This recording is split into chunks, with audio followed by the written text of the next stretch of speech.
Des carnets de pèlerinage, rencontrer un être, c'est croiser toute l'humanité. C'est aussi être touché, comme le dit la Bhagavad Gita, par le Seigneur qui habite le cœur de tous les êtres.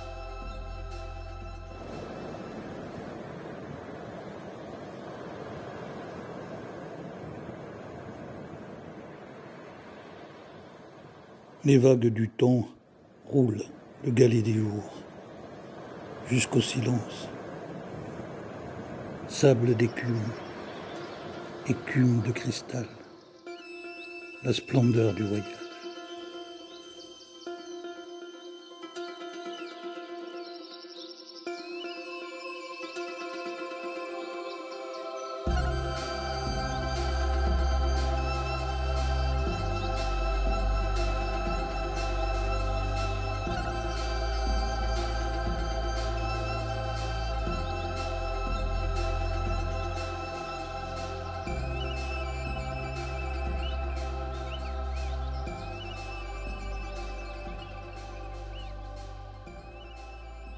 Tu disais, on est devant une montagne.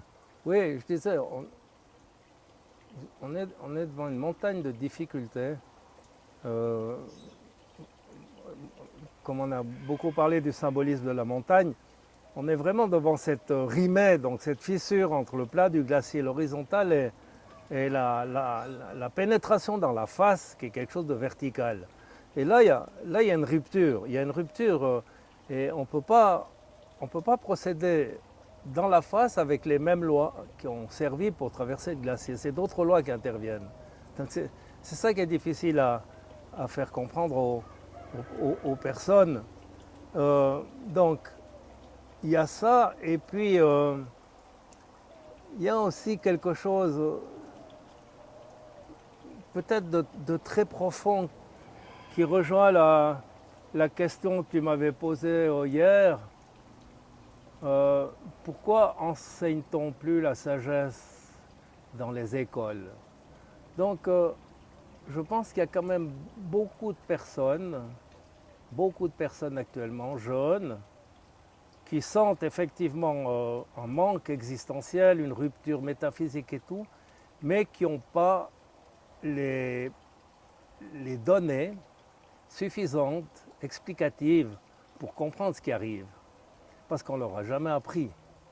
Donc cette histoire d'horizontalité, de verticalité, de transcendance, en fait, toute cette culture philosophique qui à nous a été répétée pendant longtemps quand même. Donc ça s'est inscrit malgré nous, même si on était rétifs. Mais là, dans la jeunesse actuelle, il n'en est pas parlé de tout ça, il n'en est pas parlé. Donc les jeunes arrivent et entendent Pierre-Yves Albrecht qui leur parle tout d'un coup de transcendance, de monde invisible, de trucs comme ça, toutes ces notions qu'on traite. Ils sont dans une stupéfaction totale et prêts à quitter le bateau tout de suite en disant ils sont fous.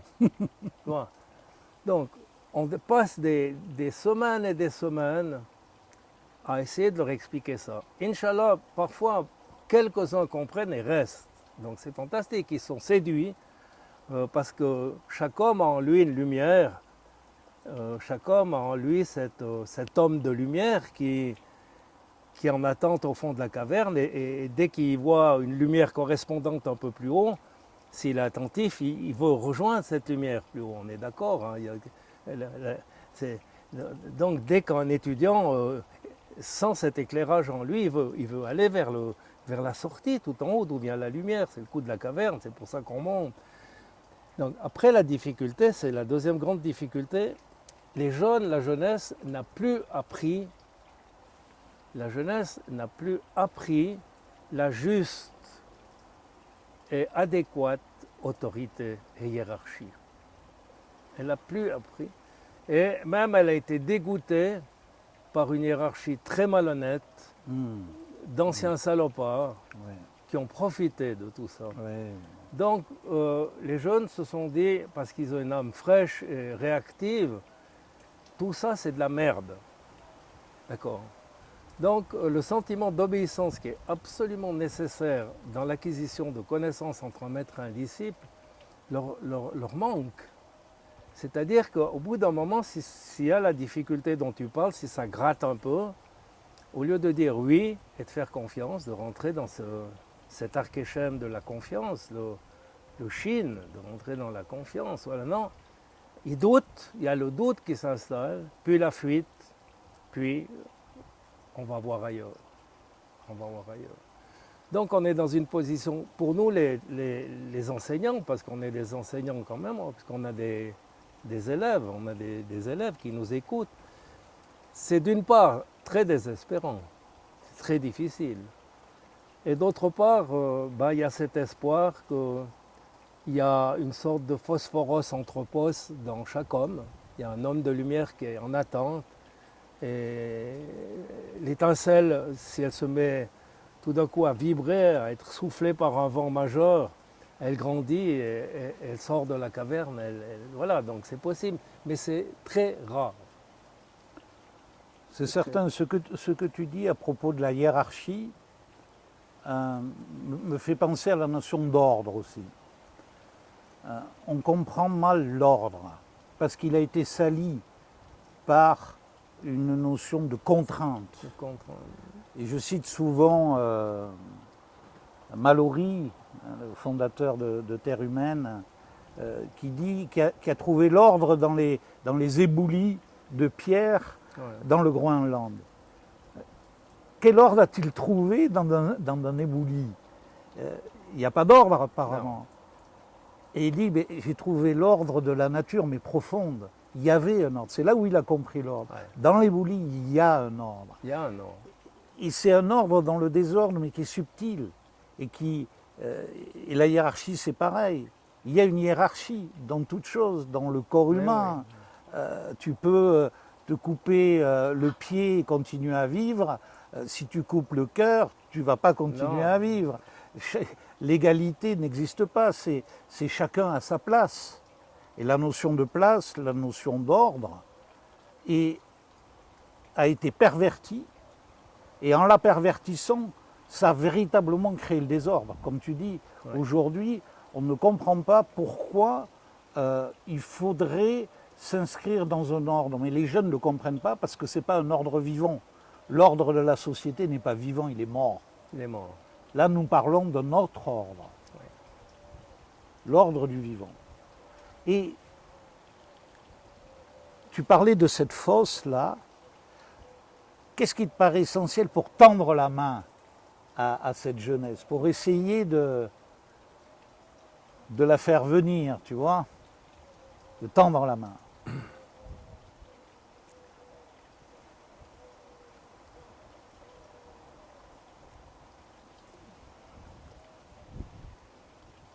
Bon, je pense que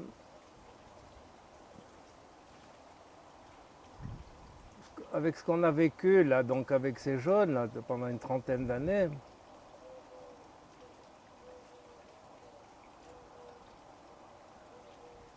il y a quelque chose qui est essentiel, c'est de la part du leader, de l'enseignant, du maître, etc.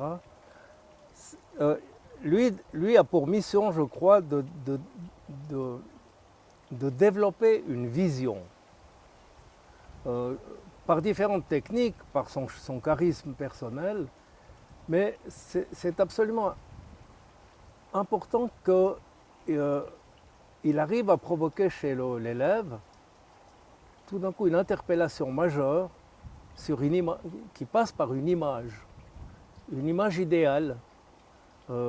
Du héros, du sage, peu importe, mais il faut que sa représentation très profonde, par un coup fantastique, magique, merveilleux, miraculeux, tout d'un coup se transforme et ils se disent, mais oui, je suis aussi ça. Tu vois, je suis aussi ça. Et moi je pense que c'est ça l'art de l'enseignant et du maître. Juste arriver à créer cette étincelle. Après, on développe des moyens pratiques, bon ça c'est sympa aussi, mais c'est surtout ça. Et moi, à ma modeste mesure, avec les jeunes, donc je pense que c'est ce que j'ai réussi à faire passer cette histoire complètement folle du Graal. Tu vois. Ah, Et c'est d'autant plus fou qu'on ne sait pas ce que c'est que le Graal. Personne ne sait ce que c'est que le Graal. Mais ce Graal, ce mot Graal, tu ne te rends pas compte à quel point il a pénétré dans les esprits. J'ai des milliers de pages écrites par les jeunes pendant 30 ans, des milliers. Je vais devoir les brûler parce que j'ai trop, tu vois, etc. Ça s'appelle les récits initiatiques. Mais c'est incroyable. Tu as l'impression de lire des histoires de la table ronde écrites au XIVe, XIIe siècle. C'est des gars qui ne savent pas écrire en général, ce n'est pas des grands littéraires. Mais il y a des textes qui sont d'une merveille extraordinaire. Tu montreras juste le manuscrit qu'ils ont écrit dans la chapelle après. Tu pourras regarder, il y a un manuscrit, un grand livre qui a été écrit, mais c'est qu'un des livres, il y en a plusieurs. Donc je crois que c'est ça l'effort majeur de celui qui enseigne, donc d'arriver à provoquer cette émergence de l'image idéale en chacun, en l'élève. Donc, ici. oui, je vois ce que tu veux dire. J'ai toujours eu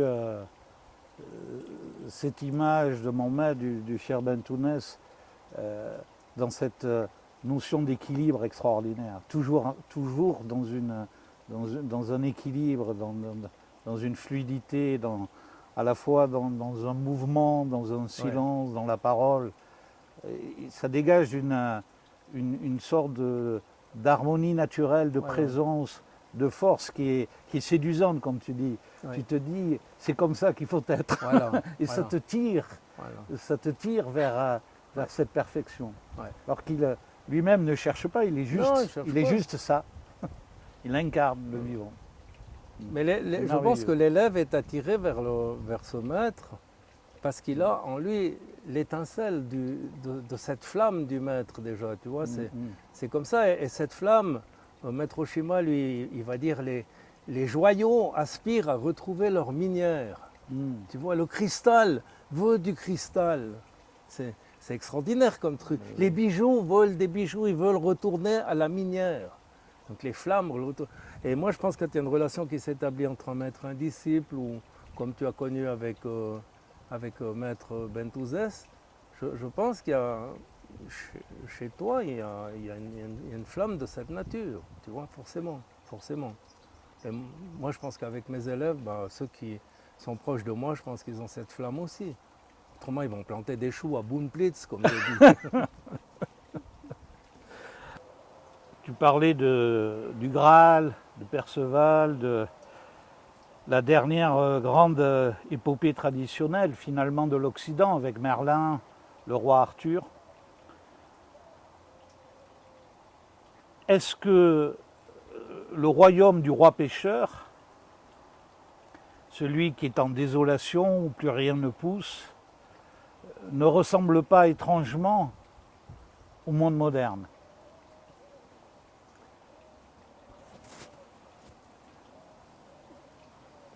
Donc c'est ce qu'on a vécu un petit peu, ce que tu dis, ce qu'on a vécu avec les jeunes des rives du Rhône pendant 20 à 30 ans. Je te disais tout à l'heure, tu te rappelles, j'ai vécu une sorte de temps entre les temps pendant 30 ans, une sorte de parenthèse initiatique dans un monde contre-initiatique. Donc, et tu m'avais posé la question, est-ce que tu as été embêté? Je t'ai répondu non, parce que j'avais des amis bien placés qui me faisaient confiance et que finalement, ils ne m'ont jamais posé de questions. Ils ne savaient même pas ce qu'on faisait, tu vois. Mais ils avaient confiance en moi. Voilà. Donc on a vécu un truc fou, c'est-à-dire dans un monde imaginal où les gens avaient reçu un autre nom, Galad, tu vois, Merlin, etc. Perceval, il y avait aussi Perceval, il y avait Roland, il y avait tout ce que tu veux. Donc on trouvait autour de la table, parce qu'on avait des tables, on confectionnait des tables rondes, sculptées, tout, on soyait tous les jours et on parlait du Graal. Donc en même temps, on se demandait comment ça va, tu as des problèmes psychologiques et tout, ouais, on parlait aussi de ça. Mais surtout, c'est où en est ta quête, où en est ta quête. Donc ce qu'il y a d'extraordinaire, c'est qu'on a réussi à rentrer dans ce monde imaginal expatrié, en exil du monde normal, comme tu dis. Mais oui, en exil.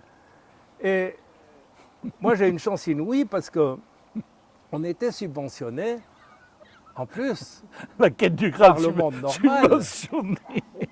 Tu vois, donc c'est clair que toutes ces promenades dans les déserts et tout, on n'aurait jamais pu se les payer. Bien sûr. Mais il faut aussi dire qu'en contrepartie, ces jeunes personnes Ah oui. guérissaient. C'est Donc ça. elles n'emmerdaient plus le monde normal et elles coûtaient beaucoup moins cher Bien que de sûr. leur distribuer de la méthadone ou des saloperies comme ça. Donc c'est extraordinaire, mais nous on a aussi eu de la chance, c'est qu'on on a pu vivre, on a eu les moyens de vivre ça. Tu Oui, vois, extraordinaire. ça c'est extraordinaire. Donc ce monde moderne, euh, moi je dirais plutôt que le roi pêcheur actuellement est lui expatrié de ce monde moderne. Ce monde normal, là, le roi pêcheur est là, mais il attend. Tu vois, il est en attente d'une équipe de chevaliers qui viennent le guérir, restaurer sa main malade, qui puisse à nouveau bénir et guérir par sa magie miraculeuse et sa main salvatrice, etc. etc. Donc, il y a cette histoire générale, elle est doublée d'une histoire aussi personnelle, c'est-à-dire que depuis que je suis à la retraite, je m'occupe de l'Académie Aurore. Mais l'Académie Aurore elle-même est dans une sorte d'exil parce que la table ronde n'est pas restaurée. Parce qu'on n'a pas réussi encore à se regrouper et à la Pentecôte à repartir chacun dans la direction. À la quête du Graal, on est toujours en prélude. Tu vois, depuis 10 ans, on attend que la table ronde soit restaurée, pour parler d'un symbole. Et ce qu'on vit maintenant, c'est ce que vit le monde. Le monde attend qu'une table de ronde soit restaurée et que les chevaliers repartent à la quête du Graal. Et alors ce Graal, il est fantastique parce que c'est un objet qui illumine, c'est un objet qui, si on l'a, on n'a plus faim, plus soif. C'est un objet qui guérit, c'est un objet qui rend invisible. Donc tu vois, il y a un choix pas possible hein, d'attributs, etc. Mais oui, pour répondre à ta question, je pense qu'il y a une sorte d'exil du roi pêcheur aujourd'hui. Mais ce n'est pas le monde qui est le roi pêcheur. Le monde, c'est l'agresseur. C'est l'agresseur qui tient prisonnier dans ces ténèbres cette lumière qu'est le roi pêcheur. Et quand tu dis ténèbres, pardon, pour que tout le monde comprenne, ça veut dire par la privation de la lumière, parce qu'il fait obstacle à la lumière. Voilà. Il fait obstacle à la présence Ce monde fait naturelle de la Exact. lumière. Le monde matériel Voilà. que l'on connaît, dans lequel on vit, a quelque chose d'opaque qui enferme une lumière beaucoup plus subtile ou une réalité beaucoup plus subtile qui ne peut pas apparaître. Et ça, c'est non seulement pour toute l'humanité actuellement, mais c'est pour chaque individu. Il y a cet étouffement de la lumière, de l'homme de lumière qui est en nous. Et je pense que l'avenir, c'est que chacun puisse advenir ce qu'il est, c'est-à-dire cet homme de lumière qui est un... Alors on va me dire, oui, mais qui c'est? Est-ce que c'est un spectre? C'est un fantôme? C'est de la magie, ce que vous dites? Non, Non. c'est pas de la magie. Cet homme de lumière, c'est cet homme subtil qui est en nous, autour de nous. Je ne sais pas exactement où il est, mais c'est quelque chose de subtil qui, justement, dans le secret, organise, dirige, oriente cet homme sensible que nous sommes, parce qu'il faut bien reconnaître, et là, de nouveau, on a l'apport extraordinaire de la science qui nous a bien montré cette chose fantastique, que cette matière est en même temps cette lumière, sous certaines conditions, ce qui semble très opaque comme le plus dur des cailloux, peut devenir quelque chose d'absolument irradiant Bien sûr. à une certaine vitesse. Donc, ça c'est l'espérance, c'est que on a découvert le secret de la lumière. On sait scientifiquement maintenant ce qu'on ne savait pas jadis. Ça a été dit 1000 fois jadis, bien entendu, mais ce n'était pas scientifique. Maintenant, on a fait des formules mc carré est égal à e, etc. Donc, il y a des formules précises, ça nous donne confiance. Donc, on sait que dans ce monde opaque, il y a le secret de la lumière. Mais on est tellement couillon encore. Et tout en sachant ça, en disant bravo, la science, elle est formidable, Einstein, merveilleux, transformation de l'énergie, on sait tout ça, mais c'est tellement dur à se départir de cette séduction, de cette fascination de la matérialité, qu'on ne va jamais plus loin. Bien sûr. Et quand tu dis opaque, pour bien spécifier les choses, en fait, on parle de densité. Ce n'est pas que le monde est opaque au noir, c'est qu'il y a une densité, mais en fait, cette densité, il suffit de prendre un microscope pour voir que la densité n'est qu'apparence. C'est une apparence, la densité. Alors, je pensais, tu vois, même, c'est bon, on peut raisonner comme ça, même quand on a pris un peu de poids. On se dit ça, j'apparais comme dense, mais finalement, dans le fond, je suis subtil. Tu vois. C'est pas pour toi, c'est pour moi. Hein. Est-ce que, oui, parce que c'est vrai que les mots peuvent parfois induire des concepts ou des représentations. Est-ce que l'idée du miroir, parce que souvent dans les traditions, il y a la notion de miroir. L'homme est un miroir dans lequel peut se réfléchir cette lumière divine. Alors chacun l'appellera comme il veut, mais cette lumière transcendante, celle qui est à l'origine, elle peut se refléter dans ce miroir, et c'est vraiment une image qui est transculturelle. Est-ce qu'elle te parle? Oui, ça me parle beaucoup, parce que Maître Oshima, de nouveau, j'ai beaucoup de respect pour mon maître, tu vois, j'en parle beaucoup. Je fais référence à lui tout le temps, tu vois.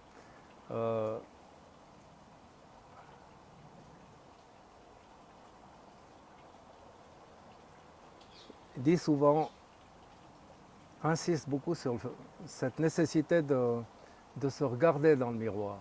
Regardez-vous dans le miroir, regardez-vous, faites face au miroir, faites face au miroir. Bon, c'est intéressant parce qu'il rejoint par là le soufisme avec Ibn Arabi, par exemple. Donc Ibn Arabi dit, nettoyez votre cœur, parce que c'est, j'emploie mes mots, hein, parce que c'est un miroir, et ce miroir, il identifie à l'imagination active qui capte toutes les images théophaniques des archétypes. Donc, un cœur pur, le cœur du fidèle arif, par exemple le cœur pur du soufi fidèle, est tellement pur qu'il est capable de saisir toute la connaissance des univers et du Seigneur aussi. Donc ce qui fait dire qu'à Ibn Arabi, mon fidèle arif, c'est-à-dire mon fidèle disciple, il a son cœur tellement pur qu'il me connaît mieux que je me connais moi-même. Donc le disciple connaît mieux son maître que le maître se connaît lui-même parce que son corps est devenu si pur qu'il intègre même le corps du maître qui est énorme et le corps du Seigneur. Donc c'est merveilleux cette histoire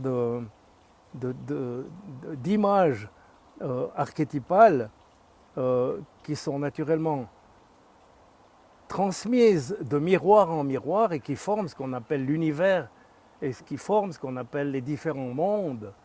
Et finalement, le monde, si on écoute ce que disent ces maîtres, le monde est constitué non pas de matière, mais d'images qui se reflètent de miroirs sur un autre miroir. Et plus l'on descend dans la création, dans la manifestation, finalement, plus ces miroirs sont opacifiés, sont salis par X causes, et moins ils reflètent avec justesse la lumière initiale. Et plus ça donne des formes compactes et denses dont tu parlais. Donc plus on nettoie le miroir, c'est-à-dire plus on nettoie ces états de conscience, plus on monte sur d'autres états de conscience, plus le miroir devient pur, plus les images sont fidèles au modèle, et plus nos états de conscience s'élèvent vers le sommet de la cime. Et on pourrait voir dans ce que tu dis, sans que ce soit une thérapie, parce que la spiritualité ne se veut pas une thérapie, mais par la force des choses et par la force de cette lumière, elle est thérapeutique. C'est-à-dire que beaucoup de gens qui sont enfermés dans leur névrose, qui sont enfermés dans leurs problématiques, si ce miroir se purifie, en même temps, tout ce qui les accable disparaît en même temps. Ouais. Pour moi, le secret thérapeutique, puisque tu fais allusion à la thérapie, le secret thérapeutique, c'est simple. Si on arrive à changer la représentation du malade, entre guillemets, le malade, c'est un succès. Donc on ne peut pas, en tout cas avec la problématique des toxicomanes dont j'ai eu à m'occuper, leur représentation de l'univers et du monde et d'eux-mêmes était quelque chose de lugubre. Donc c'était un abîme catastrophique, tu vois, c'était pas possible. Donc la seule possibilité, c'est de trouver des méthodes, des stratégies qui petit à petit transforment leur image. Et en fait, c'est vrai, la thérapie la plus efficace, c'est celle qui est opérative par rapport aux transformations des images en nous. Bien sûr. Et ça, tu vois, beaucoup de gens ne réalisent pas à quel point leur maladie n'est que comment dire, la représentation d'eux-mêmes. C'est parce qu'ils se représentent comme ça qu'ils sont malades. Si tu arrives à changer la représentation qu'ils se font d'eux-mêmes, ouais, la maladie disparaît aussitôt. Tout à fait. Et d'ailleurs, c'est intéressant le mot que tu emploies, la maladie. Donc, le mal a dit. Donc, le mal dit des paroles, donc il dit qui il est aussi. Donc, c'est ça. Donc j'aime bien ce langage des oiseaux aussi. Oui. Hein? J'aime bien le guérir aussi, tu vois. Ben oui. Guérir.